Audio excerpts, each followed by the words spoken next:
अथ मंत्रपाठः।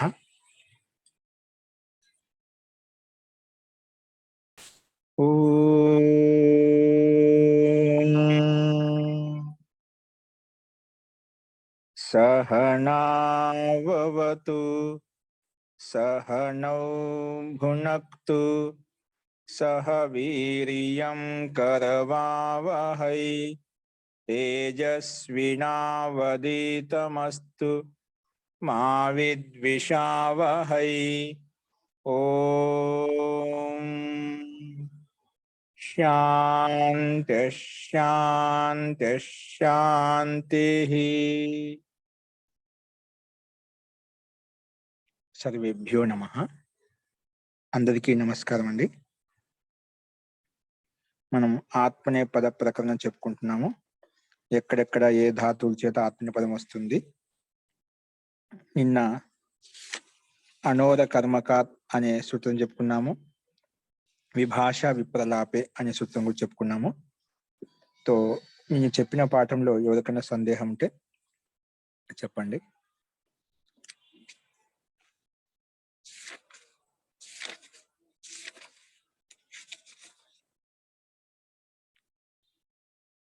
అస్తు ప్రకృతమనుసరామః. తో నిన్న విభాష విప్రలాపే, ఎక్కడైతే విప్రలాపం అంటే విరుద్ధ కథనం ఎక్కడైతే ఉంటుందో అటువంటి విరుద్ధ కథనంలో కూడా వ్యక్తవాచం సముచ్చారణే అర్థే, వ్యక్తవాక్ స్పష్టవాక్ సముచ్చారణ కలిసిమెలిసి చెప్పే అర్థంలో వర్తమానంలో విద్యమానంగా ఉన్నటువంటి వర్తమానంలో ఉన్నటువంటి వద్ధాతు చేత ఆత్మీయపదం వా భవతి వికల్పంగా వస్తుంది అని చెప్పుకున్నాం. ఒక పక్షంలో వస్తుంది, ఒక పక్షంలో రాదు. ఏ పక్షంలో రాదో ఆ పక్షంలో సామాన్యంగా పరస్మపదం వచ్చేస్తుంది. అది నిన్న మనం చూసాము. విప్రవదంతి సంవత్సరాః, విప్రవదంతే వైయాకరణాః అని చెప్పి మనం భిన్న భిన్నంగా చూసాము. ఇప్పుడు నెక్స్ట్ 51వ సూత్రం చూడండి. స్లైడ్ మీద చూడండి. 51వ సూత్రము అవాద్గ్రహ. అవాద్గ్రహ అవాద్గ్రహ అవాద్గ్రహ.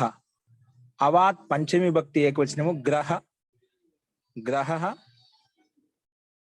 గ్రహ గ్రహ కాదు గ్రహ. అవాత్ పంచమి భక్తి ఏకవచనము గ్రహ పంచమి భక్తి ఏకవచనం. గ్రహ పంచమి భక్తి ఏకవచనం అవాద్ గ్రహ. ఓకేనా? తో ఇది పద విభాగం. మనకు రెండే పదాలు సింపుల్ గా ఉన్నాయి. అనువృత్తి సామాన్యంగా డైరెక్ట్ గా ఆత్మీయ పదం వస్తుంది. ఇప్పుడు సూత్రం నుండే పదాలతోనే మనం సూత్రాలను చెప్పుకున్నాం. గ్రహ అంటే ఏమిటి? గురు నిగరనే ధాతును గ్రహ అని చెప్పాం. ఏ ధాతు? గురు నిగరనే అంటే మింగి అర్థంలో, నిగరణ అంటే మింగటం.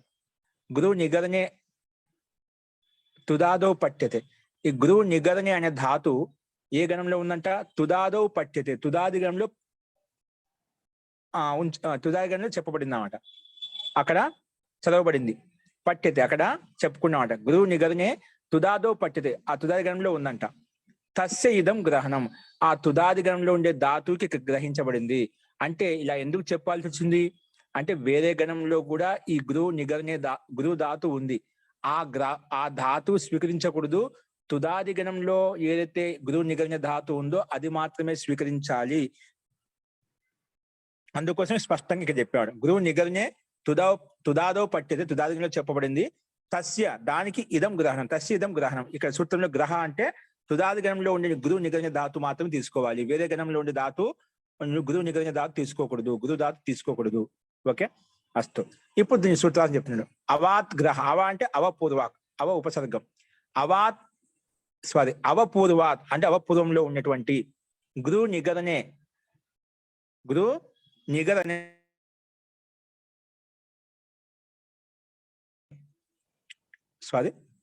గురు అవపూర్వాత్ అవపూర్వంలో ఉన్నటువంటి గురు నిగరనే ఇత్యస్మాత్ ధాతో, ఇటువంటి గురు నిగరనే ధాతు చేత ఆత్మనేపదం భవతి, ఆత్మనేపదం వస్తుంది. గురు నిగరనే ఇత్యస్మాత్ ధాతో కిం భవతి? ఆత్మనేపదం భవతి, ఆత్మనేపదం వస్తుందంట. ఉదాహరణ ఏంటి? అవగిరతే, అవగిరేతే, అవగిరంతే. ప్రథమ పురుషం యొక్క రూపం మొత్తం చూపించాడు. అవ ఉపసర్గం తీసుకున్నాము. గురు నిగరనే ధాతు తోటి రూపం తయారు చేస్తే అవగిరతే, అవగిరేతే, అవగిరంతే ఆత్మపదం. ఒక చెప్పునదా గృహు ధాతునకు ముందు అవ ఎప్పుడు ఉపసర్గం వచ్చినా ఖచ్చితంగా ఆ ధాతు చేత ఆత్మీయపదం వస్తుంది. కావాలంటే ఎక్కడైనా చూడండి, శ్లోకాల్లో, పద్యాల్లో, రామాయణ మహాభారతాలు ఎక్కడొచ్చినా కూడా గురు ధాతునకు ముందు ఎప్పుడు ఇక్కడ అర్థ నిర్ధారణ కూడా లేదండి, ఏ అర్థంలో కూడా చెప్పలేదు. డైరెక్ట్ గురు ధాతు ఉండి గురు ధాతుకు ముందు అవ ఉపసర్గం ఉండి చాలు. అర్థ నిర్ధారణ విశిష్టం ఏదైనా కానీ గురు ధాతుకు ముందు అవగ్రహం అవ ఉపసర్గం ఎప్పుడు వచ్చినా వెంటనే ఖచ్చితంగా ఆత్మీయ పదమే ఉంటుంది, పదసం పదం ఉండదు. అందుకే అవగిరతే, అవగిరేతే, అవగిరంతే అని రూపం చెప్పుకున్నాం. ఓకేనా?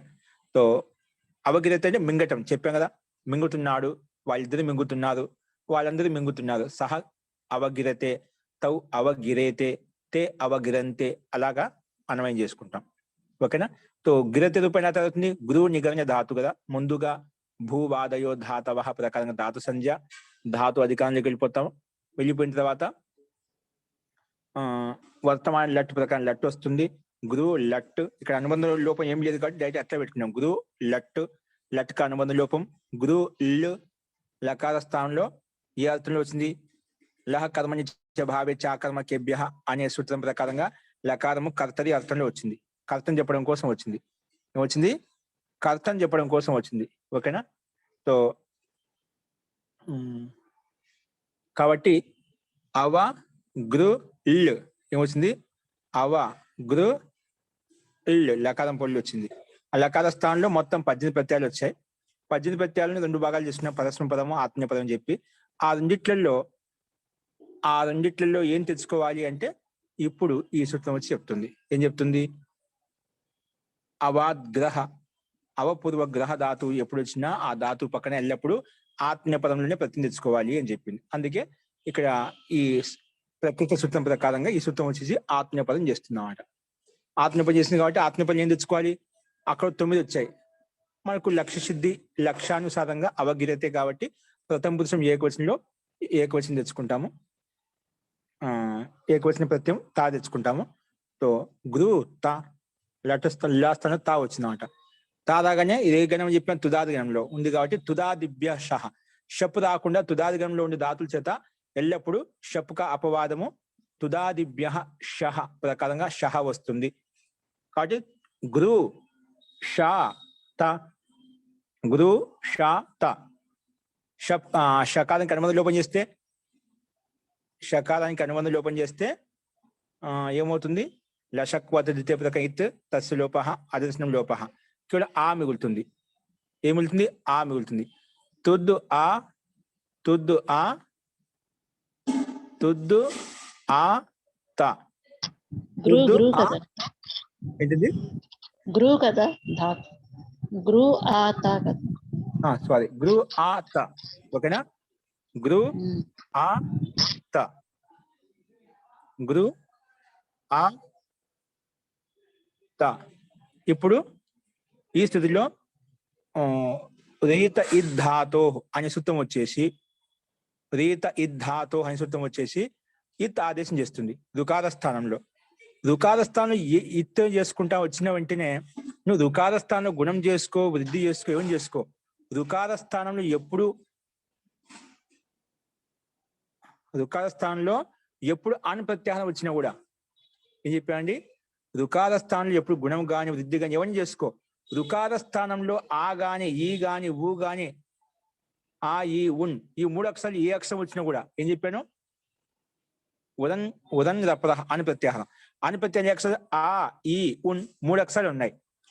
రుకార స్థానంలో ఆ వచ్చినా, ఈ వచ్చినా, ఊ వచ్చిన వెంటనే ఈ సూత్రము ఉదన్ రపర పరిగెత్తుకుంటూ వస్తుంది. నువ్వు ఎప్పుడు రుకార స్థానంలో అకారం కానీ, ఇకారం కానీ, ఉకారం ప్రాప్తమయ్యా అనుకోండి, వెంటనే దాని పక్కనే రేపం కూడా పక్కనే వస్తుంది. ఉదన్ రపరహ. రువర్ణస్య స్థానే అన్ప్రసజ్యమానే అంటే అన్ప్రసజ్యమానే అంటే ఏమిటి?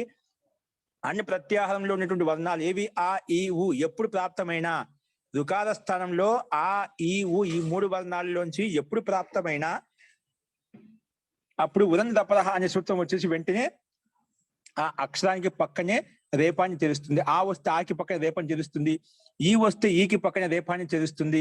ఊ వస్తే ఊకి పక్కన రేపం తెలుస్తుంది అన్నమాట. రేపాన్ని తీసుకొస్తుంది. అంటే ఆకి పక్కన అర అయిపోతుంది, ఈకి పక్కన ఇర్ అయిపోతుంది, ఊకి పక్కన ఊరు అయిపోతుంది అన్నమాట. ఎప్పుడు రువర్ణ స్థానంలో ఏ సుతంతోనే రాని, గుణం చేసుకుంటావో వృద్ధి చేసుకుంటావో, అన్ని ప్రసజ్యమానమైందంటే, అన్ని ప్రాప్తమైందంటే, అంటే అన్ని ప్రత్యాహారంలో ఉన్నటువంటి వర్ణాలు, 3 వర్ణాల నుంచి ఏ వర్ణం ప్రాప్తమైనా కూడా వెంటనే ఉదయం దపరహ వచ్చేసి దాని పక్కనే రేపాన్ని యాడ్ చేస్తుంది. రేపం కూడా తీసుకెళ్ళి పక్కనే అర్, ఇర్, ఉర్ అలా వస్తాయి అని చెప్పింది అన్నమాట. అందుకే కదా రీత ఇద్ధాతో వచ్చేసి ఏమంటుంది, రీత రీకారం ధాతోహో ఇత్ ఆదేశో భవతి. ధాతువులో ఉండేటి రికారంత ధాతునకు ఇత్ ఆదేశం అవుతుందంట. ఎప్పుడు షిత్ ప్రత్యయం పక్కన ఉంటేనా.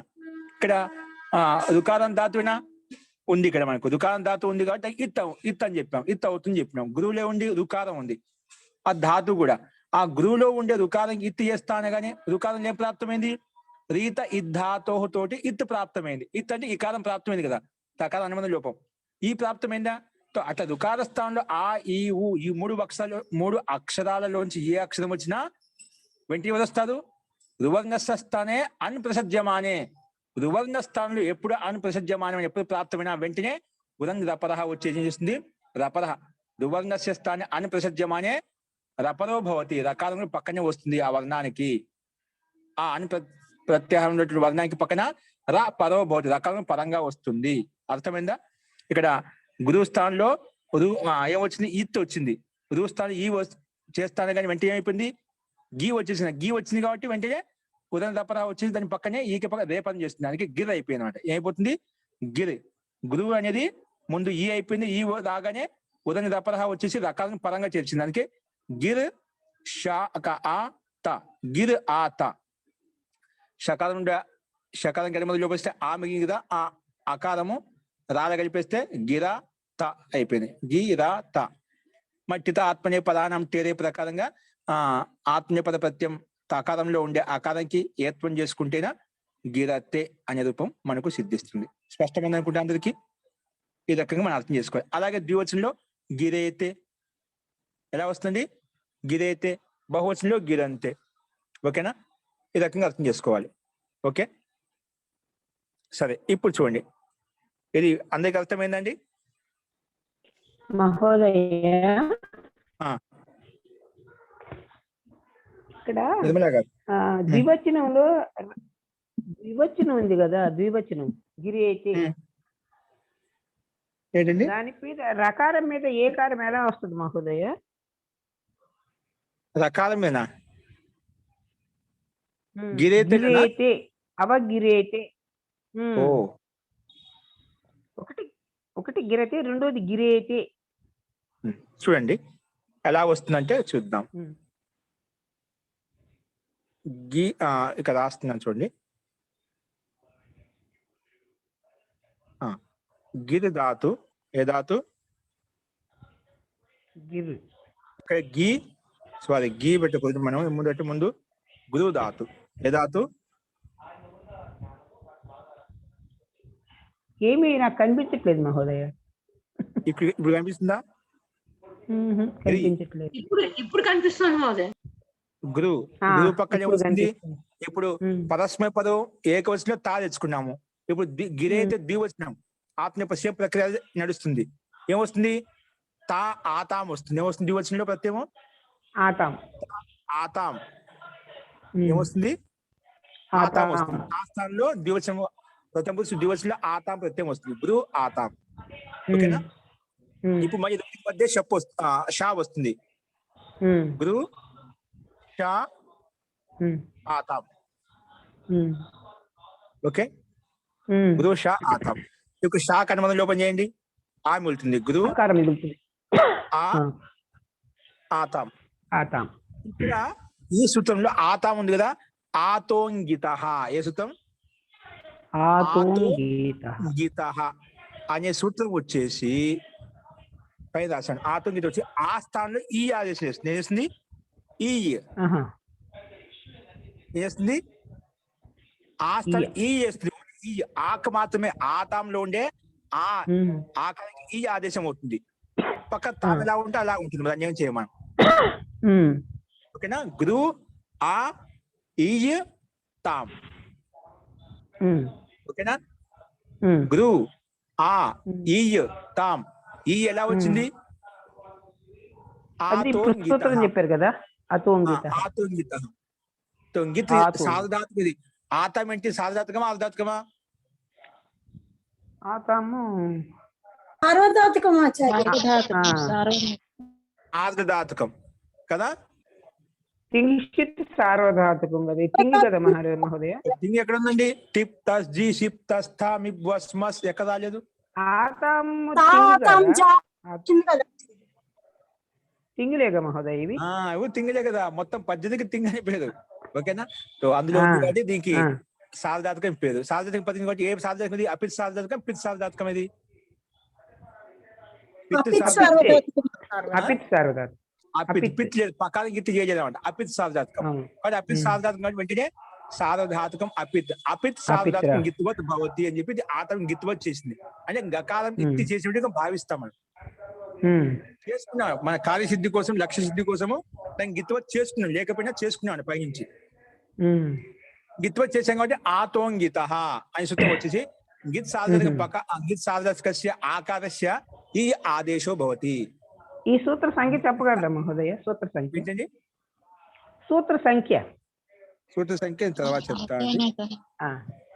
సరే ఓకేనా? 7-2-81. సార్వధాతుకస్య ఆకారస్య 7-2-81. 7-2-81.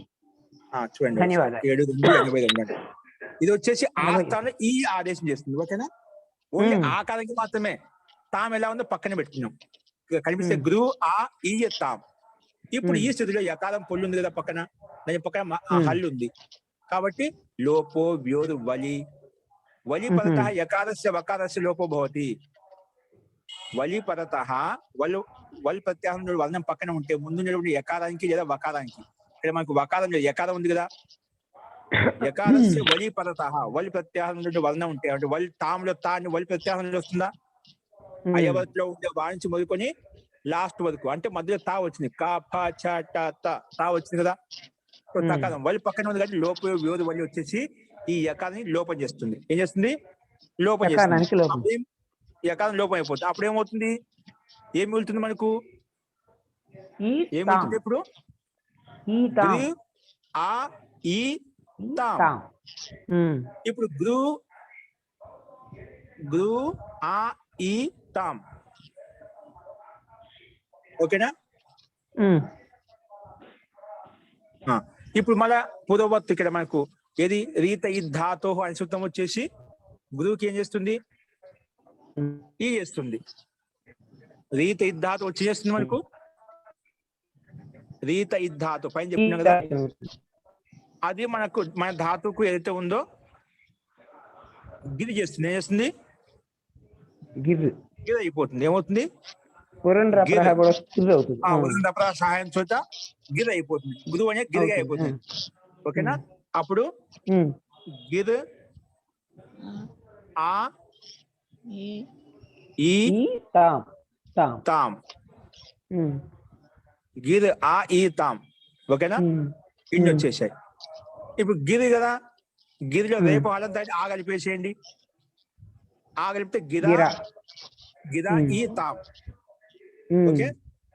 ఈ గిరా ఈ తాంలో ఆచార్య గురు అంటే గర్ర అని వస్తుంది కదండి. ఇత్తు గర్ర గుణం చేయలేమండి. ఇత్తు చేసాం, గుణం చేయలేదు మనం. అది చేయలేదు, ఇది చేసాం. రుకారానికి ఇత్తు వచ్చింది. ఇత్తు వచ్చింది. తకారం అనుమతిలోకి వేస్తే ఈ మిగులుతుంది. ఇత్తు వచ్చింది. ఇత్తు వచ్చిన వెంటనే ఉదయం తప్పదా వచ్చేసి ఈ వస్తుంది పక్కన రేప కూడా పెట్టుకో. అందుకే గిర్ర అయిపోయింది అన్నమాట. కాలానికి ఈ వచ్చింది అన్నమాట. అర్థమైందా? రాజలక్ష్మి గారు. ఇప్పుడు ఈ తాం ఇదే కానీ మనకి మిగిలింది గిర్ ఈ తాం. ఇప్పుడు రకారంలో గిరా గిరా రా ఎందుకు వచ్చింది? రకారంలో హలంతానికి పక్కన షాలో ఉండే ఆకారం కలిపేశాను. కలిపితే రా ఈ రా ఈకి మధ్యన గుణసంధి అవుతుంది. ఏమవుతుంది? మీరు అడిగింది ఇదే. ఆ ఈ ఉంది కదా, ఆ గుణ గిరే అయిపోతుంది. ఆ పక్కన ఈ ఉంటే ఆ ఈ ఊరులకు అకారం పక్కన ఈ ఊరులు పదం మగినప్పుడు క్రమంగా ఏవో ఆరులు వచ్చును. ఆ పక్కన ఈ వచ్చింది కాబట్టి ఓ అయిపోతుంది గుణసంధి ప్రకారం, ఆ గుణ ప్రకారం. అప్పుడు ఏమవుతుంది? గిరే అయిపోతుంది. ఏమవుతుంది? ఆ ఈ కలిస్తే ఏ గిరే గిరే తాం. తాం. ఇప్పుడు తాంలో టీ భాగం ఏంటి? తాం ఆర్ధాతు ప్రత్యమే కదా. తాలో ఏ ప్రత్యము? ఆర్ధాతు ప్రత్యయం. టీ భాగం ఏంటి? తాంలో టీ భాగం ఏంటి? మకారమా? ఆమ్ అచోంత్యాది అచ్చుల్లో అంతిమచ్చుకు టీ సంధ్య.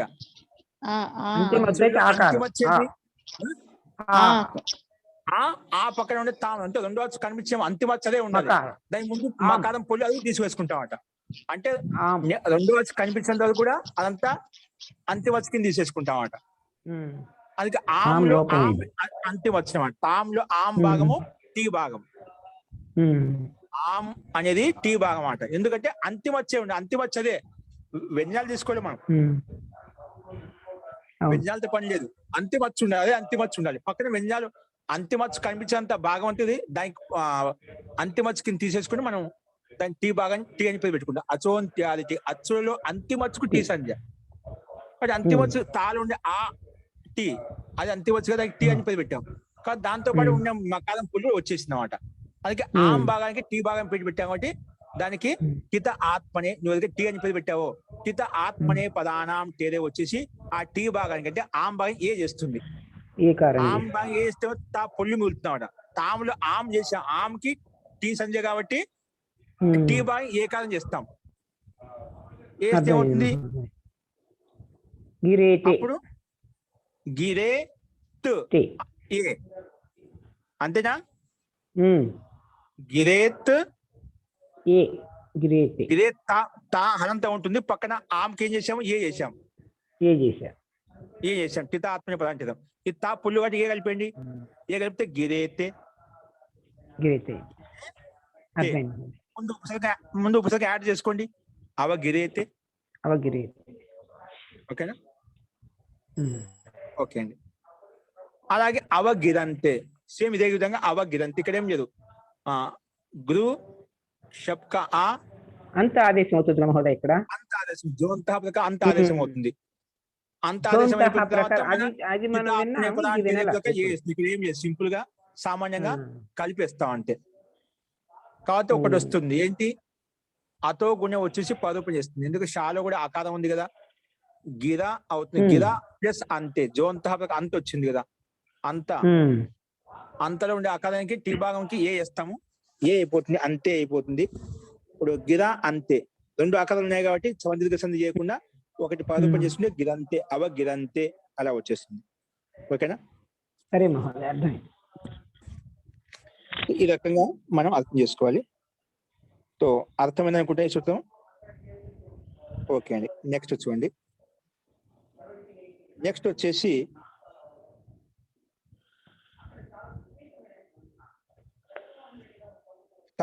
సమః ప్రతిజ్ఞానే. ఏంటండి? సమః ప్రతిజ్ఞానే. సమః ప్రతిజ్ఞానే. సమః ప్రతిజ్ఞానే.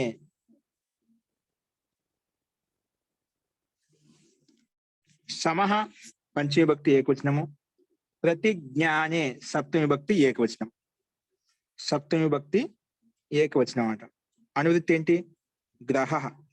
గ్రహ పైనుంచి గ్రహకి అనువృత్తి వస్తుంది. గ్రహ ఆత్మీయ పదం కూడా అనువృత్తి ఎలా నడుస్తుంది మనకు. అర్థ సంపూర్వాత్ ప్రతిజ్ఞానే. సంపూర్వాత్ ప్రతిజ్ఞానే. ప్రతిజ్ఞ అంటే ప్రతిజ్ఞా అర్థే. ప్రతిజ్ఞానే అంటే ఏమిటి? ప్రతిజ్ఞా అర్థంలో. దాని అర్థం చూడండి ఇక్కడ. సంపూర్వ సం ఉపసర్గం ముందున్నటువంటి ప్రతిజ్ఞాని అంటే ఏమిటి? సూత్రంలో ప్రతిజ్ఞాని వచ్చింది కదా. ప్రతిజ్ఞాని అంటే ప్రతిజ్ఞ చేయడం. ప్రతిజ్ఞ అర్థంలో అంటే ప్రతిజ్ఞ చేసే అర్థంలో వర్తమానంలో ఉండే గురు ధాతు చేత కూడా ఆత్మీయపదం వస్తుంది. ఇక్కడ అర్థ నిర్ధారణ చేశామట. ఏం చేశామండి? ప్రతిజ్ఞ అర్థంలో ఇది సంపూర్వకు గ్రా ధాతు ఉంటే గురు ధాతు, గురువు నిగర్ణ ధాతు ఉంటే కూడా అక్కడ కూడా ఆత్మీయపదం చేసుకోవచ్చు. ఏం చెప్పాను? సంపూర్వంలో ఉన్నటువంటి గురు ధాతు చేత కూడా ఆత్మనేపదం వస్తుంది. సం ఉపసర్గము పూర్వంలో ఉన్నటువంటి గురు ధాతు చేత కూడా ఆత్మనేపదం వస్తుంది. ఆడ పైన చెప్పినాము అవ ఉపసర్గంలో ఉన్నటువంటి గురు ధాతు చేత మాత్రమే ఆత్మనేపదం అవుతుంది చెప్పాం. లేదంటే ఒకవేళ ప్రతిజ్ఞ అర్థంలో ఉందనుకోండి, అప్పుడు సమ ఉపసర్గం పుదంలో ఉన్నప్పుడు కూడా గృ ధాతువు చేత మనం ఆత్మనేపదం చేసుకోవచ్చు. ఎప్పుడు ప్రతిజ్ఞార్థం ఉండాలి. ఒక సిద్ధాంతం చెప్పుకున్నాం, గృ ధాతువుకు ఎప్పుడు ముందు అవ ఉపసర్గం వచ్చినప్పుడు ఉపసర్గం పడుతుందో అప్పుడు మాత్రం ఆత్మనేపదం అవుతుంది ఒక సిద్ధాంతం. ఇక్కడ కొంచెం నియమాన్ని కొంచెం వ్యాపింపజేశాం. లేదంటే ఒకవేళ ప్రతిజ్ఞా అర్థంలో ఉంటే గిన ధాతువు అప్పుడు సమ ఉపసర్గంలో ఉన్నప్పుడు కూడా ఆత్మనేపదం వస్తుంది అని చెప్పి ఈ సూత్రం నిర్ధారించింది. అదేవిధంగా ఇక్కడ మనకు ఉదాహరణ ఇచ్చారు. సంపూర్వాద ప్రతిజ్ఞానే అంటే ప్రతిజ్ఞార్థే వర్తమానాత్ గృ ధాతో ఆత్మనేపదం భవతి. ఉదాహరణ ఏంటి?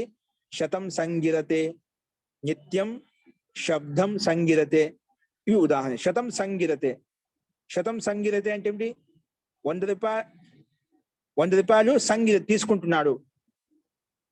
శతం అంటే 100, సంగిరతే స్వీకరిస్తున్నాడు, 100 రూపాయలు స్వీకరిస్తున్నాడు. నిత్యం శబ్దం సంగిరతే, నిత్యం శబ్దం సంగిరతే, శబ్దం అని నిత్యంగా ఉంటుందని స్వీకరిస్తున్నా, ప్రతిజ్ఞ చేస్తున్నాడు. ఏంటి? శబ్దం నిత్యమా అనిత్యమా? ఒక ప్రతిజ్ఞ చేస్తున్నాడు, శబ్దం నిత్యము, శబ్దం నశించదు అనమాట. ఎప్పుడు మనం చెప్పే మాట శబ్దం కదా, అది నశించైనా కొంతమందికి సిద్ధాంతం కూడా మీకు న్యాయదర్శనం చెప్పేటప్పుడు తెలుసుకుందాము. న్యాయదర్శనంలో ఇప్పుడు ఈశ్వరుడు ఉన్నాడు లేడు ఈ విధంగా మనం ప్రతిజ్ఞ చేస్తాము. అలాగే శబ్దం నిత్యమా అనిత్యమా? కొంతమంది శాస్త్రకారులు శబ్దం నిత్యం అంటాం, కొంచెం శాస్త్రకారులు అనిత్యం అని చెప్పి ప్రస్తావిస్తారు అన్నమాట. సో శబ్ద నిత్యత్వమా అనిత్యత్వమా? ఆ ప్రసంగంలో చాలా దీని మీద చర్చ శాస్త్రంలో చేయబడుతుంది, చెప్పబడుతుంది కూడా. ఏంటి ఇక్కడ ఏం ప్రతిజ్ఞ చేస్తున్నాడు? శబ్ద నిత్య అని ప్రతిజ్ఞ చేస్తున్నాడట. ఉదాహరణ ఏంటి? నిత్యం శబ్దం, శబ్దం నిత్యం సంగిరతే, అలా ప్రతిజ్ఞ చేస్తున్నాడు. గిరత అంటే చెప్పిన ప్రతిజ్ఞార్థంలో శబ్దం నిత్యము, శబ్దము నిత్యము అని చెప్పి ప్రతిజ్ఞ చేశాడు. పూర్వపక్షి శబ్దం నిత్యం కదా అనిత్యము. ఎందుకు? శబ్దం ఎక్కడ ఉంది? నేను ఉచ్చరిస్తున్నాను, నష్టమైంది అంటే నష్టమైంది. శబ్దం ఎక్కడ ఉంది? కానీ శబ్దం అనిత్యము. కొంతమంది ఏమంటారు? శబ్దం నష్టం కాలేదు, స్వరూప నష్టమైన, కానీ దాని యొక్క అర్థం ఉంది కదా. ఇప్పుడు నేను చెప్తున్నా అంటే దాని యొక్క అర్థం నీకు అవగతం అవుతుంది. ఒకవేళ శబ్దం నష్టమైతే దాని అర్థం వచ్చిదా? కానీ నష్టం కాలేదు. మనం సాంకేతికలు చెప్పుకున్నాం. ఇప్పుడు నాశ కారణలేహ, నాశ అంటే సంపూర్ణ నష్టం కాదు, అది తన కారణం విలీనం అయిపోతుంది. అలాగే శబ్దం నష్టమైనట్టు, నష్టం ఎక్కడైంది?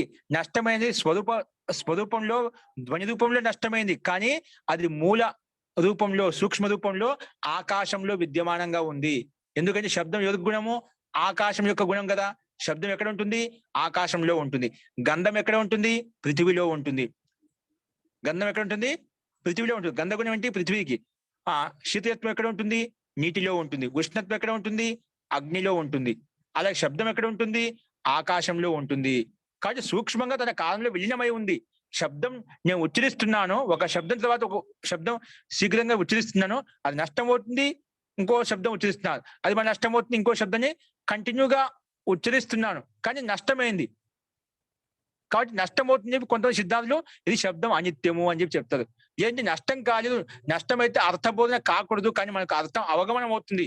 నిజంగా శబ్దం నష్టమైతేనా ఆ శబ్దం యొక్క అర్థం ఏది చెప్తే అది నాకు అర్థం కాకూడదు కదా. శబ్దము లేదు, శబ్దం లేదే శబ్దం యొక్క అర్థం కూడా ఉండదు.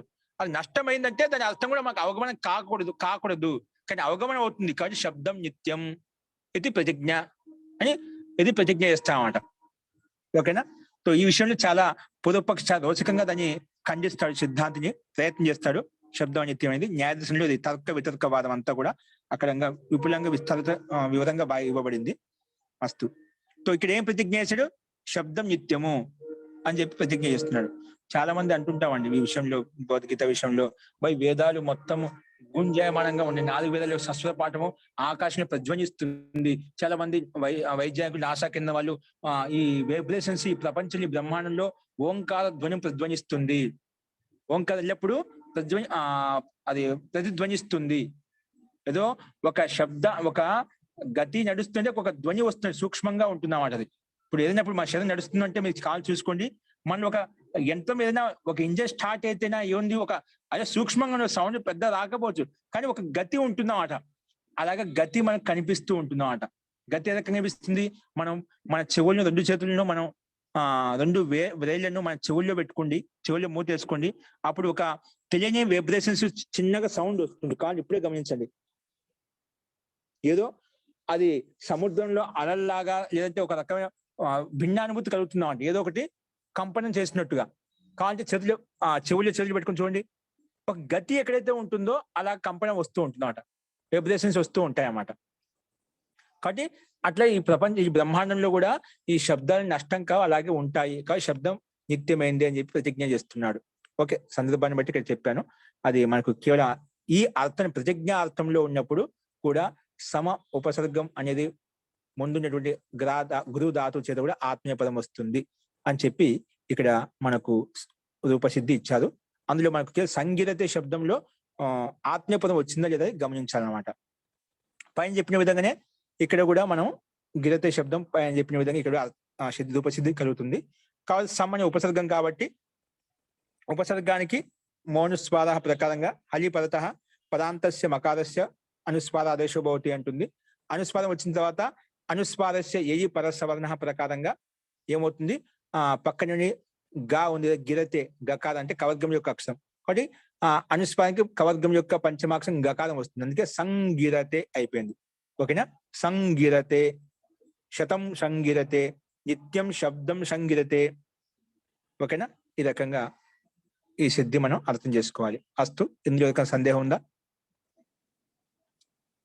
శబ్దం నిత్యమా అనిత్యమా? నిత్యం మహోదయ. నిత్యం. ప్రమాణాలు అది కూడా ఒక ప్రమాణంగా మహోదయ, శబ్దం కూడా ఒక ప్రమాణం కదా అని. ఇక్కడ శబ్దం ప్రమాణం కాదు, మనం ఉచ్చరించే శబ్దం ధ్వని, అది శబ్దం తీసుకోవాలి. ఇక్కడ శబ్ద ప్రమాణం కాదు. మరి అవి నిత్యం కాకపోతే మనం ఎక్కడి నుంచి శబ్దం తీసుకొస్తున్నాం నిత్యమైంది, పదాలని? ప్రతిజ్ఞ శబ్దం నిత్యం ప్రతిజ్ఞ చేస్తుంది. దానికి హేతు ఉదాహరణ ప్రస్తావించాలన్నమాట. శబ్దం నిత్యం ఏ రకమైన శబ్దం అట్లా చేయలేము మహోదయ ఇది. ఉంది, వాద వివాదం ఉంది, చాలా రోచకంగా ఉంటుందండి. అలా చేస్తారన్నమాట. శబ్దం చూపించాలన్నమాట, అంటే లౌకిక ఉదాహరణ చూపించాలన్నమాట. ఇప్పుడు మనకు ఒక వ్యక్తి నిత్యంగా ఉన్నాయి కాబట్టి మనం వాటిని వాడుకుంటున్నాం శబ్దాలు, లేకపోతే ఎలా వాడతాం అసలు? అదే ఇప్పుడు వాడుతున్నా కరెక్ట్, నష్టం ఇంకా నష్టం అయిపోతుంది కదా. ఇప్పుడు శూన్యవాదం అని చెప్పినట్టుగా ఇది ఇదంతా కనిపించేదంతా శూన్యం అంటే ఎక్కడ ఉందండి, నష్టం అయిపోతుంది, ఉత్పన్నమవుతుంది, నష్టం అవుతుంది. క్షణక్షణంలో ఇప్పుడు పరివర్తన చెందుతూ ఉంది, కానీ నష్టం అయిపోయింది. ఇది ఒక సిద్ధాంతం ఉన్నాయి పూర్వపక్ష విషయంలో. అదర్శనమే గాని నష్టం కాదు, అదర్శనం. అదర్శనం చెప్పు, అది ఒక సిద్ధాంతం. ఆదర్శం అంటున్నా చూపించు, అదే చూపించండి. అయితే లోప సంజ్ఞ అన్ని చూపించలేదు కదా, అది ఎక్కడో చూపిస్తుంది. లోప సంజ్ఞ అయితే ఎక్కడో చాలా ఉన్నాయి. అది ఎక్కడ లోపసం చేసి ఎక్కడ పెట్టదని. ఇప్పుడు లౌకిక ఉదాహరణలో మనం ఒక వ్యక్తిని ఏం చెప్తాం, లౌకిక ఉదాహరణ అర్థం చేసుకోవడం కోసం లోపం చేసామంటే దొంగవాడిని అరెస్ట్ చేసాం. అరెస్ట్ చేసి ఏం చేసాం, అదృష్టం కనిపించకుండా చేసాం. ఎక్కడ పెట్టాం, జైల్లో పెట్టాం, 4 గోడల మధ్య పెట్టాం.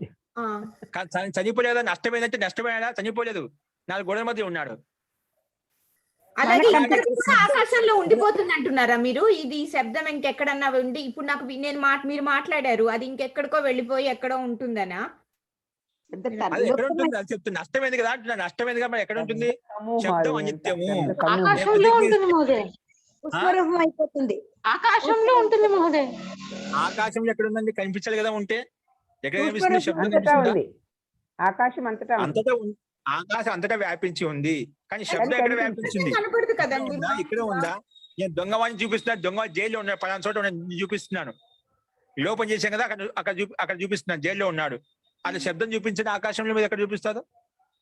అసలు ఆకాశం కూడా చూడలేం కదండి. ఆకాశం కూడా చూడలేం కదా. ఆకాశానికి అంత రిక్తస్థానం అంతా ఆకాశమే కదా, ఎందుకంటే ప్రత్యక్షంగా కనిపిస్తుంది. ఆకాశ రిక్తస్థానమే, రిక్తంగా ఉన్నంత ఆకాశమే. ఆకాశ అంటే అవకాశ, ఎక్కడైతే అవకాశం పార్వతి గారు, గంగా పార్వతి గారు. శబ్దము మనం నోరు తెరిచి మాట్లాడినప్పుడు తరంగాలుగా వ్యాపించి చెవికి చేరినప్పుడు నశిస్తుందని ఉంది కదా, అప్పుడు చెవికి చేరిన తర్వాత అది అంతం అయిపోతుందని. చెవి వరకు చేరితే మన మనసులోకి వెళ్ళి గుర్తుంటోంది కదా. నాకు ఇప్పుడు మీరు అన్నమాట ఏమో నాకు అలా అనిపిస్తుంది. అంటే మీరు అన్నారు కదా, ఇప్పుడు మీరు చెప్పారు కదా, అందుకని అలా ఆలోచన వస్తుంది. చెవి వరకు వెళ్తోంది, చెవి దగ్గర చెవి అనేది తీసుకుంటారు, నా మనసో ఏదో తీసుకుంటోంది, మళ్ళీ నాకు గుర్తుంటోంది, అక్కడ నాకు చేత కావట్లేదు, సరిగ్గా అర్థం కావట్లేదు. ఇప్పుడు నేను అస్తు అండి. ఎవరినైనా తప్పు మాట్లాడినా కూడా ప్రకృతి వంశధామ అలాగే అండి. ప్రకృతి వంశధామ అటువంటి చర్చ చాలా ఉంటుంది. దాంట్లో హేతుబద్ధంగా ఉండం మనం అలా మాట్లాడుకోవద్దు. ఎందుకంటే మాటలు వ్యాఖ్యలు ఎంతసేపు చెప్పుకోవచ్చు, ఇది ఇలా కాదు అలా కాదు ఇలా అని చెప్పి. అందుకే దానికి ఒక పంచావయవం అని చెప్పి ఒకసారి మనం సాంకేతిక చూసాం. ముఖ్యంగా ఈ సిద్ధాంతం న్యాయదర్శనం యొక్క సిద్ధాంతం అంట. నువ్వు ఒక సిద్ధాంతం స్థాపిస్తున్నావు, ఏం మాట్లాడాలి ముందు ఒకటే దాంట్లో మాట్లాడి చాలా రకాలుగా మాట్లాడచ్చు. ప్రతిజ్ఞ, హేతు, ఉదాహరణ, నిగమనం, ఉపనయనం, ఈ 5 లక్షణాల ద్వారా పంచలక్షణం, పంచావయవం అంటే ఈ 5 అవయవాల ద్వారా 5 లక్షణాల ద్వారా నీ మాటను సిద్ధింపజేసుకోవాలి. ఒక ప్రతిజ్ఞ ఏంటి? శబ్దం నిత్యము. ఆ శబ్దం నిత్యం అంటే దాంట్లో హేతు ఏంటి, కారణం ఏంటి, కారణం చెప్పు ముందు. ఆ కారణాన్ని ఉదాహరణ చూపించాలన్నమాట. ఆ ఉదాహరణని ఉపనయనం నిగమనం చూపించాలి. ఈ 5 లక్షణాల ద్వారా మన ప్రతిజ్ఞను సాధింపజేసుకోవాలి.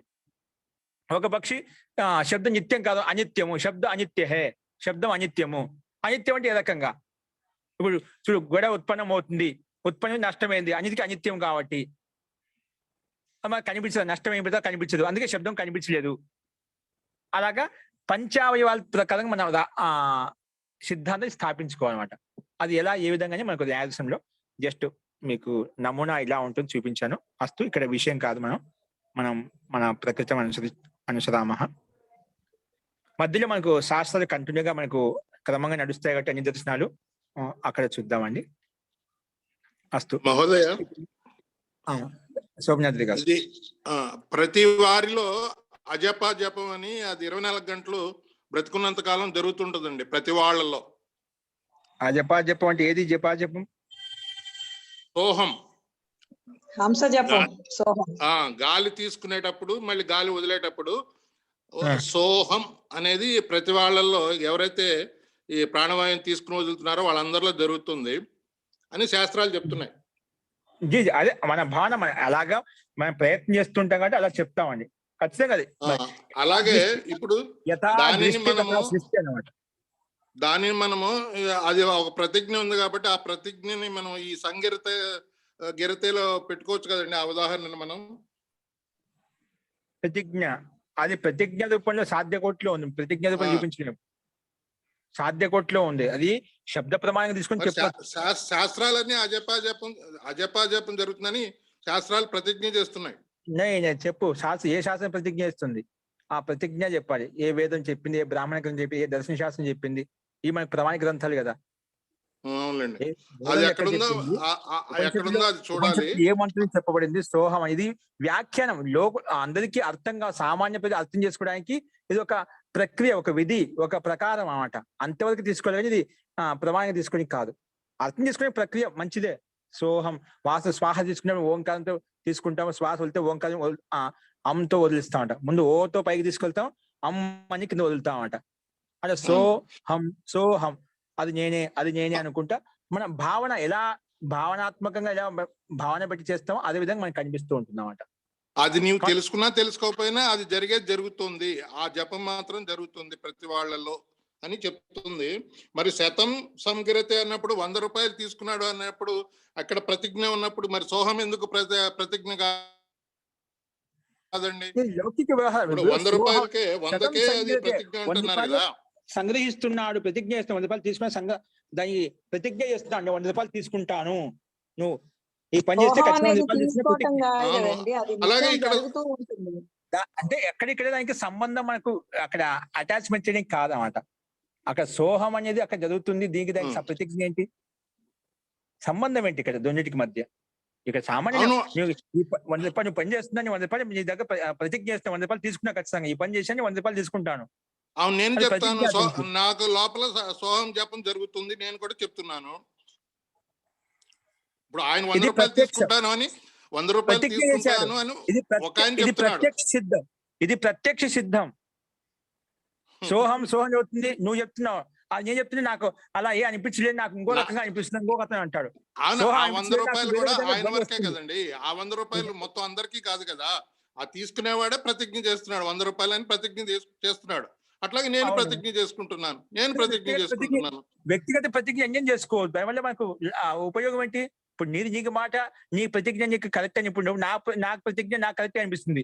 అక్కడ ఒక అర్థం అవును, ఉండదు కదా. మనం ఇప్పుడు ప్రతి ఒక్కరు శతం అనేది ఎవరి కూడా ప్రతిజ్ఞ- శతం అనేది కూడా ఎవరికి వాడు చేసుకున్నదే కదా. శతం అనేది కూడా ఒకటి లౌకిక చేసుకున్నదే వ్యవహారం ఇది, కదా. లౌకిక వ్యవహారం, సూక్ష్మ ఆధ్యాత్మిక వ్యవహారం కనిపించేది ఇక్కడ. లౌకిక వ్యవహారంలో ఒక వ్యక్తి కష్టపడ్డాడు, 100 రూపాయలు నేను ప్రతిజ్ఞ అంటే నేను ఇంతైతే పని చేస్తాను, 100 రూపాయలు తీసుకుంటాను, మీరు ఈ పని చేయాలంటే చేయించుకోండి, లేదంటే మీరు వద్దానండి, నా సంకల్పం 100 రూపాయలకి పని చేస్తాను, అది ప్రతిజ్ఞ. పాప ఏడవడం, పువ్వు వికసించడం ఎలాగైతే జరుగుతాయో క్రియలు, ఆ సోహం అనేది ఆటోమేటిక్ గా జరుగుతూనే ఉంటది. అది చెప్తున్నా, అది మనం చెప్పుకోవచ్చు అని, దాని తప్పు లేదు. అంతేగాని మనం దానికి ఆ డబ్బు భావనతో ఈ ఆధ్యాత్మిక వ్యవహారాలతో ఓతపూతం అవుతున్నాం కాబట్టి స్వాభావిక క్రియ జరుగుతూ ఉంటుంది. అది మన ఊహ, అది భావన అలా ఉంది కాబట్టి మనం ఆలోచిస్తాం. కానీ అందరూ ఆలోచించాలి కదా. మీకు ఇప్పుడు 100 రూపాయలు తీసుకునేవాడు ఒక్కడే అలాంటి చెప్తున్నట్లు అనుభూతి- నా వరకు నేను చెప్పుకోవచ్చు కదా. అది ఇక్కడ కలిపోద్దండి. అది అట్లా అనుకుంటే అన్ని చోట్ల అన్ని మనం వర్తించాల్సి వస్తున్నాడు, దానికి సంబంధం లేదు కదా. అది ఒక భిన్న సిద్ధాంతం. నువ్వు చెప్పింది ఒక భిన్న ప్రక్రియ, భిన్న విధానం, భిన్న పద్ధతి, భిన్న నియమం అన్నమాట. ఇది దీనికి సంబంధంలో ప్రతిజ్ఞలు లౌకిక వ్యవహారంతో మనం అటాచ్మెంట్ చేసుకొని చూస్తున్నామట. ఆ సోహం వాదాన్ని ప్రతిజ్ఞ చేయడానికి ఈ ప్రతిజ్ఞకు చాలా తేడా ఉంది. సరే ప్రత్యక్ష అది సాధ్య కోటిలో ఉన్నాడు. ఇది ప్రత్యక్షంగా నేను ఈ పనికి ఈ ప్రతిజ్ఞ చేశాను, ఇది తీసుకుంటా అని చెప్పి, ఇది ప్రత్యక్షం అన్నమాట మనకు. అది ప్రత్యక్షం ద్వారా మనకు చూపించలేము, అనుమానం ద్వారా చూపించలేము, శబ్ద ప్రమాణం ద్వారా చూపించలేము, అది అనుభవం ద్వారా అనుభూతి అన్నమాట. ప్రత్యక్ష అనుభూతి సమాజం ద్వారా మనకు ప్రత్యక్షం అవుతుంది. అది సాధ్యం. నువ్వు నేను స్వీకరిస్తాం, నీకు సిద్ధాంతం తెలుసు, చదువుకున్నావు కాబట్టి శాస్త్రం చెప్పండి, శాస్త్రం శబ్ద ప్రమాణం నీకు స్వీకార్యం, నీకు స్వీకార్యం, నాకు స్వీకార్యం. కానీ ఎదుటి వ్యక్తి, సామాన్య వ్యక్తి శబ్ద ప్రమాణి, అనుమాన ప్రమాణి, ప్రత్యక్ష అనుమాన ప్రమాణి స్వీకరించమాట. అది ప్రత్యక్ష ప్రమాణం కావాలి. వారికి ఎలా చెప్పగలుగుతాం, మనం చూపించగలుగుతామా? ఇప్పుడు అలా కాదండి. ఇప్పుడు నిత్యం శబ్దం సంగీరతే అన్న ఇది కొంతమంది యాక్సెప్ట్ చేస్తున్నారు, కొంతమంది యాక్సెప్ట్ చేయట్లేదు. దీని కూడా అదే కదా, ఇది కూడా అదే మూసలోకి వస్తుంది కదా. ఇప్పుడు అదే యాక్సెప్ట్ చేస్తున్నప్పుడు యాక్సెప్ట్ చేయాలంటే మన సత్య సిద్ధం ఎక్కడ స్థాపించాము. అవును, ఇది ఎలాగా దీన్ని ఖండించకూడదు, దాంట్లో ఖండించటం లేదు. ఇక్కడ శబ్దాన్ని కొంతమంది ఆకాశంలో ఉంటుందని దాన్ని యాక్సెప్ట్ చేస్తున్నారు, కొంతమంది యాక్సెప్ట్ చేయట్లేదు. అయినా కూడా దీన్ని ఎగ్జాంపుల్ గా ఇచ్చారు. నిత్యం శబ్దం సంగీరత అని కొంతమంది యాక్సెప్ట్ చేయట్లేదు, అయినా కూడా ఎగ్జాంపుల్ గా ఇచ్చారు. అట్లాగే నిత్యం సోహం సంగీరతే యాక్సెప్ట్ చేసేవాళ్ళు యాక్సెప్ట్ చేస్తారు, యాక్సెప్ట్ చేయని వాళ్ళు యాక్సెప్ట్ చేయరు. కానీ అక్కడ యాక్సెప్ట్ చేయడం ఒక అది పూర్వపక్షి యొక్క సిద్ధాంతం, ఒక సిద్ధాంతం, ఒకటి మాన్యత. అది కానీ ఒక సత్య సిద్ధాంతం ఏదని చెప్పబడింది మనకు. నిత్యం అంది ఏది నిత్యం, ఏది అనిత్యం అని చెప్పబడింది. అది ఏది శబ్దం నిత్యమో అనిత్యం అని చెప్పబడింది, శాస్త్రంలో నిర్ధారించబడింది. అక్కడ మనకు స్పష్టం అవుతుందన్నమాట. స్వీకరించే వాళ్ళు స్వీకరించకపోయినా అది యుక్తిపూర్వకంగా, తర్కపూర్వకంగా మనం చెప్పినప్పుడు, సమానం చెప్పినప్పుడు అది స్వీకరించాల్సిందే. సత్యం ఒకటే ఉంటుంది. అది స్వీకరించకపోవడం యథార్థ జ్ఞానం ఎవరికైతే కలుగుతుందో స్వీకరిస్తారు, యథార్థ జ్ఞానం ఎవరికి కలగదో అది స్వీకరించదు. అలాగే ఇది కూడా అంటున్నా నేను మహోదయ, ఇది ఈ సోహం అనేది 24 గంటలు జరుగుతుంది అనేది స్వీకరించే వాళ్ళు స్వీకరిస్తారు, లేని వాళ్ళు లేరు. సరే, అది అందుకే అది ముందే నేను చెప్తున్నా కదా, అది మన భావాత్మకంగా మనం అదే భావన చేస్తున్నా కాబట్టి వాళ్ళకి ప్రత్యక్ష అనుభూతి, ప్రత్యక్ష అనుభవం ఉంది కాబట్టి స్వీకరిస్తారు, దాంట్లో సందేహం లేదు. అంటే మీరు దీన్ని ఈ ప్రతిజ్ఞను అక్కడ కూడా వినియోగించడానికి ప్రయత్నం చేస్తున్నారు. దీనికి దానికి సంబంధం కలిపితే అదొక భిన్న విషయం. అది స్వీకరించవచ్చు, నా స్వీకరించిన వాళ్ళు వాళ్ళకి ఎప్పుడు జ్ఞానోదయం అవుతుందో వాళ్ళకి అప్పుడు వాళ్ళు స్వీకరిస్తారు, అది వేరే విషయం. ఎలాగైతే ఆకాశంలో ఉంటది అనేది స్వీకరిస్తున్నారో స్వీకరించట్లేదు, అలాగే ఈ సోహం కూడా కొంతమంది స్వీకరిస్తారు, కొంతమంది స్వీకరించరు. శబ్దం బదులు సోహం పెడుతున్నాను నేను, అంతే కదా. అంటే ఇక్కడ సత్య సిద్ధాంతం కాదు, ఇక్కడ కేవలం ప్రతిజ్ఞ సామాన్యంగా ఉదాహరణ ప్రయోగం ఇలా ఉంటుంది. ఒక ఉదాహరణ గురించి మనం తెలుసుకున్నప్పుడు దీన్ని ఎలాగ ప్రయోగం, వేరే వాటిలో ఎలాగ ప్రయోగం చేయాల్సి వస్తుంది అనేది ఆలోచిస్తున్నాను నేను. ఓకే, అదే మీరు ఆ రకంగా అన్వయం చేయడానికి ప్రయత్నం చేస్తున్నారు, మీరు దాన్ని సంబంధం కలపడానికి ప్రయత్నం చేస్తున్నారు అని చెప్పి దీనికి సంబంధం లేదు. అలాగే దీన్ని ఇలా ఇక్కడ అంటే ఇప్పుడు మనం ఉదాహరణ ఎలా ఇస్తాం, ఇక్కడ ఏ విధంగా అయితే ఇలా ఉందో ఇప్పుడు ఏంటి అదే శబ్దం అనిత్యము, ఎందుకంటే నష్టం అవుతుంది. ఇప్పుడు ఏ విధంగా కుండ అనిత్యమైందో, ఉత్పన్నమైన వస్తువు అది నష్టం అవుతుంది, అది ప్రత్యక్షంగా చూస్తున్నాం. అలాగే ఇది యథా ఘట అనిత్య తథా శబ్ద అనిత్య. అలాగే మనం ఇట్లా దీన్ని ఉదాహరణ చూపించి అలాగ సంబంధం కలుపుతుంటే అది ఈ సంబంధం వేరు ఆ సంబంధం వేరు అని చెప్పి నేను అలా చెప్తున్నాను. ఓకే అండి, ఇబ్బంది లేదు. అది యథార్థంగా ఎప్పుడు తెలిసినప్పుడు భావనాత్మకంగా ఎవరికి ఏ అనుభూతి కలుగుతుందో ఆ అనుభవం ద్వారా లోకులకు చెప్పాలని ప్రయత్నం చేస్తాను, ప్రజలకు చెప్పాలని ప్రయత్నం చేస్తాను. ఇది ప్రతి ఒక్కరికి అనుభూతి ధ్యాన ప్రక్రియ అనేది ఒక్కొరికి ఒక అనుభూతి కలుగుతుందండి. నాకు కలిగిన అనుభూతి నీకు కలగాలని లేదు, నీకు కలిగిన అనుభూతి నాకు కలగాలని లేదు. నీకు నాకంటే ఎక్కువ మంచి అనుభూతి శీఘ్రంగా ఇంకా సహజంగా అది అనుభూతి కలగవచ్చు. ఇంకోరికి చాలా కష్టపడినప్పుడు కానీ ఆ అనుభూతి కలగదు అనమాట. అట్లా దీంట్లో మనం ఒక్కొక్కరికి అనుభూతి ఒక్కొక్కరికి భిన్న భిన్నంగా ఉంటుంది. కాబట్టి కానీ ఎవరికి ఏ విధంగా ప్రత్యక్షంగా వాళ్ళకి ప్రత్యక్షం కాబట్టి కరెక్టే చెప్తున్నాడు. ఇప్పుడు నువ్వు సోహం వాళ్ళ విషయం చెప్పావు, శంకరాచార్య చెప్పారు, ఇంకా వేరే వాళ్ళు చెప్పారు. కానీ అది ప్రత్యక్ష అనుభూతి ఆయనకు. కాబట్టి ఆ పద్ధతి ప్రకారం మనం కూడా అలా వెళ్ళొచ్చు, మనం కూడా చేయొచ్చు. అంటే అలా చేస్తే రాదు, ఇంకా ఖచ్చితంగా వస్తుంది. అదే కాకుండా ఇంకో రకం కూడా వచ్చేస్తుంది. అది ఒక పద్ధతి. అట్లా భిన్న భిన్న అనుభవాలు ఉంటాయి. అదే అని కాదు. దానికి ఎందుకంటే అదేందుకు చెప్తున్నా అంటే శాస్త్రంలో భిన్న భిన్న ప్రకారాలుగా విధానం చెప్పబడింది కాబట్టి అలా అంటున్నాను. అదే అని కాకుండా అది ఒక ప్రక్రియ, ఇది కూడా ఒక ప్రక్రియ. శాస్త్రంలో భిన్న భిన్న ప్రకారాలుగా మనకు అట్లా విధానం ఉంది కాబట్టి శాస్త్రాన్ని ఆధారం చేసుకొని చెప్తున్నాం అన్నమాట. అది కాదని కాదు, అది కూడా ఒక విధానం మనకు. అస్తు. ఇప్పుడు మేము చెప్పిన మాటలో నేను చెప్పింది స్వీకరించాలని కాదు, అది మీరు అన్నట్టుగా ఎవరికి ఏది స్వీకార్యమో అది స్వీకరిస్తామండి. ఎప్పుడు మనకు ఇది స్వీకరించాలని జ్ఞానం కలుగుతుందో అప్పుడు స్వీకరిస్తామంట. కాబట్టి దీంట్లో ఎవరికైనా మతభేదంగా ఉండి ఇలా సిద్ధాంతం అనుకోవద్దు. ఒక వ్యక్తిగత నా ఉద్దేశం ఏంటంటే అలాగా చెప్పారు కాబట్టి ఉదాహరణ మనం ఇలాగా కూడా ఏమన్నా వీలవుతుందా అని ప్రయత్నం, అంతే. అనుభవం చేసుకోవచ్చు, ఇబ్బంది లేదు. ధన్యవాదాలండి. అస్తు. ఒక సూత్రం చూద్దామండి. ఉదశ్చరః సకర్మకాత్. ఉదశ్చరః సకర్మకాత్. ఉదహ పంచమీభక్తి ఏకవచనము, చరః పంచమీభక్తి ఏకవచనము. చూడండి, ఉదహ స్లైడ్ పెట్టండి లక్ష్మి గారు. ఉదహ పంచమీభక్తి ఏకవచనము, చరః ఇక చరధాతు ఇచ్చారనమాట. చరః పంచమీభక్తి ఏకవచనము.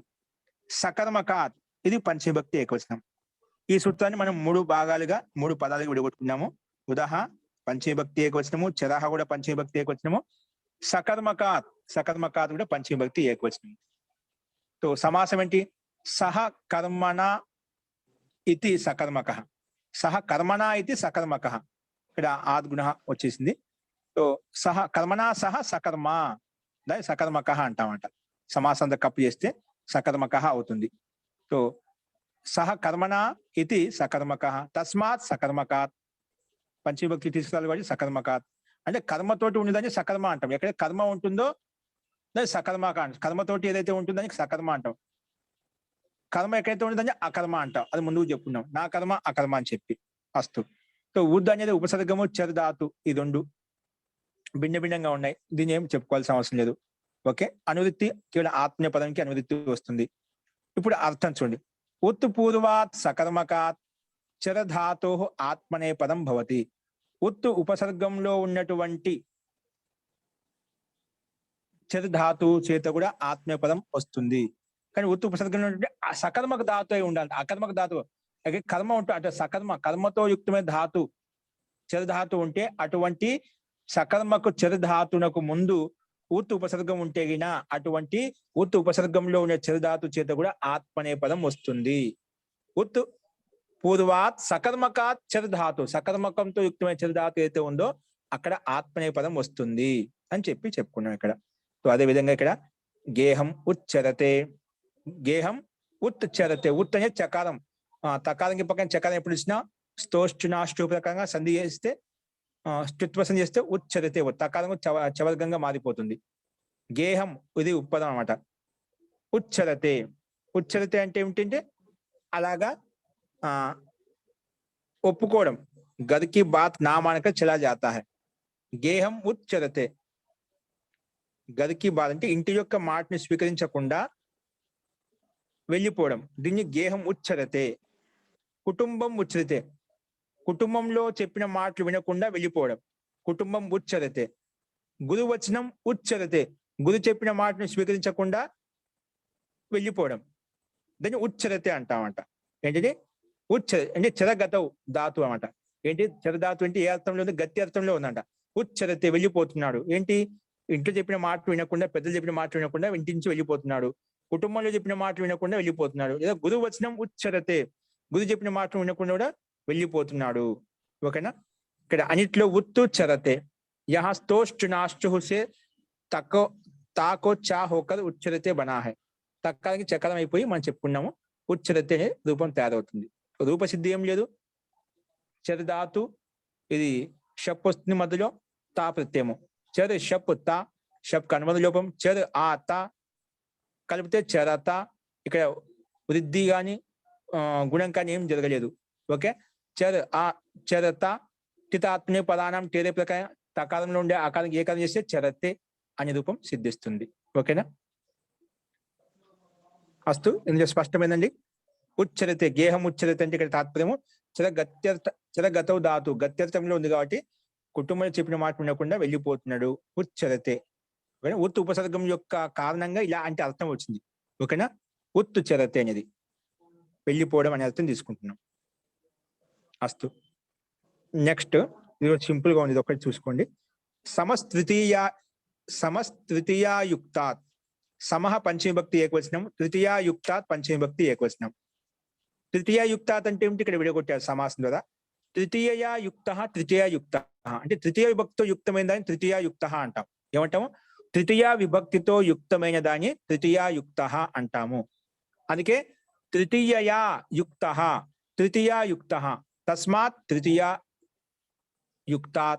ఇది తృతీయ తత్పురుష సమాసం. ఎందుకంటే తృతీయయా అని చెప్పి తృతీయ విభక్తి విడగొట్టాం. విగ్రహవాక్యం ఏ విభక్తి అయితే విడగొట్టామో ఆ తత్పురుష సమాసం అవుతున్నమాట. ఇక్కడ విగ్రహవాక్యం తృతీయ విభక్తి విడగొట్టాం కాబట్టి అందుకే తృతీయ తత్పురుష సమాసం అయిపోయింది. తృతీయయా. ఓకేనా? ద్వితీయయా, రమయా అలాగా. తో తృతీయ తత్పురుష సమాసం ఇది. తో అనువృత్తి చరధాతు పక్క నుంచి పైనుంచి ఆత్మీయపదంకి అనువృత్తి ఎలా నడుస్తుంది మనకు. అస్తు, అర్థం చూడండి. సంపూర్వాత్ సూత్రంలో సమ ఇచ్చామట. సమహ పంచమీభక్తి ఏకవచనం, తృతీయాయుక్త పంచమీభక్తి ఏకవచనం, రెండు భాగాలు విడగొట్టినామట. అందులో అర్థం ఏం చెప్పుకున్నాం? సంపూర్వాత్ సం ఉపసర్గంలో సంపూర్వంలో ఉన్నటువంటి సంపూర్వాత్ తృతీయాయుక్తాత్ చరధాతో ఆత్మనేపదం భవతి. తృతీయ విభక్తితో యుక్తమైనటువంటి చరధాతు ఏదైతే ఉందో అటువంటి ధాతు చేత కూడా ఆత్మనేపదం వస్తుంది. తృతీయాయుక్త చరధాతో తో అటువంటి చరధాతు చేత కూడా ఆత్మనేపదం వస్తుంది అని చెప్పి ఈ సూత్రం చెప్తుంది. అదేవిధంగా ఇక్కడ ఉదాహరణ ఇచ్చాడు. అశ్వేన సంచరతే. అశ్వేన ఇక్కడ ఏంటి? అశ్వం ద్వారా సంచరతే అంటే అశ్వం అంటే గోడ ద్వారా వెళ్తున్నాడు, అంటే గుర్రం ద్వారా వెళ్తున్నాడు. అశ్వేన సంచరితే అశ్వం ద్వారా సంచరితే గుర్రం ద్వారా సంచరిస్తున్నాడు, తిరుగుతున్నాడు, వెళ్తున్నాడు ఏం తీసుకోవచ్చు. తృతీయ విభక్తితో యుక్తమైనది క్రియాపదము కాబట్టి తృతీయ విభక్తితో యుక్తమైనటువంటి చరధాతు కాబట్టి అటువంటి సంపూర్వక చరధాతు చేత కూడా ఆత్మీయపదం వస్తుంది చెప్పుకున్నా. కాబట్టి అదేవిధంగా ఆత్మీయపదం ఇక్కడ ఇవ్వబడింది అన్నమాట. అశ్వేన సంచరతే లో ఖచ్చితంగా సంపూర్వక చరధాతు ఉందంటే ఖచ్చితంగా దానివల్ల తృతీయ విభక్తి యుక్తమైన శబ్దం ఖచ్చితంగా ఉంటుందని. ఇదే కావచ్చు, ఏదైనా ఉండొచ్చు, కానీ తృతీయ విభక్తితో యుక్తమై ఉండాలన్నమాట. అందుకే అశ్వేన సంచరతే అనే రూపం సిద్ధిస్తున్నాడు. అంటే అశ్వం ద్వారా అంటే గుర్రం ద్వారా సంచరిస్తున్నాడు, తిరుగుతున్నాడు, వెళ్తున్నాడు. ఓకే, ఈ రకంగా అర్థం చేసుకోవాలి. ఇక్కడ సంచరతలో సమ్ము చరతే, చరతే రూపసిద్ధి సింపుల్. చర శపుత టిత ఆత్మనే పదానం చరతే. సమ్ ఉపసర్గం ఉంది కాబట్టి మోనుస్వార ప్రకారంగా అనుస్వారము, అనుస్వారస్య ఏ పరసవర్ణ ప్రకారంగా పరసవర్ణం చేస్తేనా తో చవర్గం చరతే కదా, చవర్గం యొక్క పంచమాక్షరం వస్తుంది, యా వస్తుంది. అందుకే సైచరతే అని చెప్పి ఇక్కడ ఇవ్వబడింది రూపసిద్ధి. ఓకేనా? తో మనకు లక్ష్యము చరితే ఈ ధాతు యొక్క ఆత్మీయపదం అయినప్పుడు ఆత్మీయపదం ఎక్కడ వచ్చింది అది గమనించాలి. సంచరితలో ఆత్మీయపదం వచ్చింది క్రియాపదం, అది గమనించాలి. అది తృతీయ విభక్తితో యుక్తమై ఉందా లేదా అది గమనించాలి. ఉంది, తృతీయ విభక్తితో యుక్తమైంది కాబట్టి అటువంటి సంపూర్వక చరధాతు చేత ఆత్మనేపదం వస్తుంది అని చెప్పి మనం ఇక్కడ చూసామండి. అస్తు, ఇందులో సందేహం ఉందండి? అస్తువా? ఓకే అండి. ఇంకో సందేహాలు అంటే రేపు చూద్దాం. అర్థమైంది. మంత్రపాఠ. ఓం सर्वे भवन्तु सुखिनः सर्वे सन्तु निरामयाः सर्वे भद्राणि पश्यन्तु मा कश्चित् दुःखभाग् भवेत्। ओम शांति शांति शांति। सर्वेभ्यो नमः। అందరికీ నమస్కారం అండి। నమస్తే మహోదయ। ధన్యవాదాలు नमस्ते आचार्य महोदय।